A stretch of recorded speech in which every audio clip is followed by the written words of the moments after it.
کراچی کے ضلع کیماڑی میں جنرل الیکشن 2024 کے حوالے سے پولنگ کا عمل شروع ہو گیا۔ ضلع میں ٹوٹل 594 پولنگ اسٹیشنز پر 8 لاکھ سے زائد افراد اپنا حق راہ دہی استعمال کر رہے ہیں۔ ضلع کیماڑی کے 251 پولنگ اسٹیشنز کو انتہائی حساس اور 343 پولنگ اسٹیشنز کو حساس ڈکلیئر کیا گیا ہے۔ اس حوالے سے ضلع کیماڑی پولیس کی جانب سے سیکیورٹی کے بھرپور انتظامات بھی کیے گئے ہیں، جہاں 4500 سے زائد افسران، جوان اور لیڈیز پولیس اہلکاران الیکشن کے دوران سیکیورٹی انتظامات پر مامور ہیں، جبکہ کسی بھی ہنگامی صورتحال سے نمٹنے کے لیے 1104 افسران اور جوان کو کوئک رسپانس فورس اور ریزرو پلٹون اور دیگر مقامات پر تعینات کیے گئے ہیں، جبکہ انتہائی حساس پولنگ اسٹیشنز کی نگرانی CCTV کیمروں کی مدد سے بھی کی جا رہی ہے۔ سیکیورٹی انتظامات کے حوالے سے DC اور SSP کیماڑی نے مختلف علاقوں کا دورہ کیا اور میڈیا سے بات چیت کرتے ہوئے کہا کہ ہم لوگ سلطان آباد سے اپنا وزٹ سٹارٹ کر کے ادھر ابھی بلدیہ پر ہیں، مختلف پولنگ اسٹیشنز کو وزٹ کیا ہے۔ کوئی بھی ہمیں ایسا کوئی ایشو نہیں نظر آیا کہ جہاں ڈیلیڈ ووٹنگ ہے، سب کچھ بالکل آن ٹائم پر ہے، لوگ آ رہے ہیں، لوگ ووٹ ڈال رہے ہیں بالکل پرامن طریقے سے،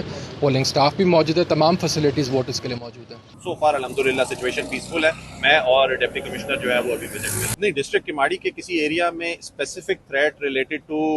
سیکیورٹی جو ہے وہ نہیں ہے۔ جنرل تھریٹس جو ملک میں صورتحال چل رہی ہے، خاص طور پہ بلوچستان میں جو صورتحال آپ دیکھ رہے ہیں، پچھلے کل سے خاص طور پہ دیکھ رہے ہیں، اس حساب سے جنرلی بہت تھریٹ ہے، اس کی وجہ سے سیکیورٹی ہائی الرٹ ہے، لیکن الحمدللہ کوئی اسپیسیفک تھریٹ ایسا نہیں ہے اور سیکیورٹی کی تمام ڈپلائمنٹ مکمل ہے اور انشاءاللہ پولیس تیار ہے کسی بھی ان کا مزید کہنا تھا کہ سیکیورٹی کے مزید خدشات موجود نہیں، لیکن بلوچستان میں بد امنی کے واقعات کے بعد معمول سے زیادہ سخت سیکیورٹی کے انتظامات کیے گئے ہیں۔ Wash news, Karachi.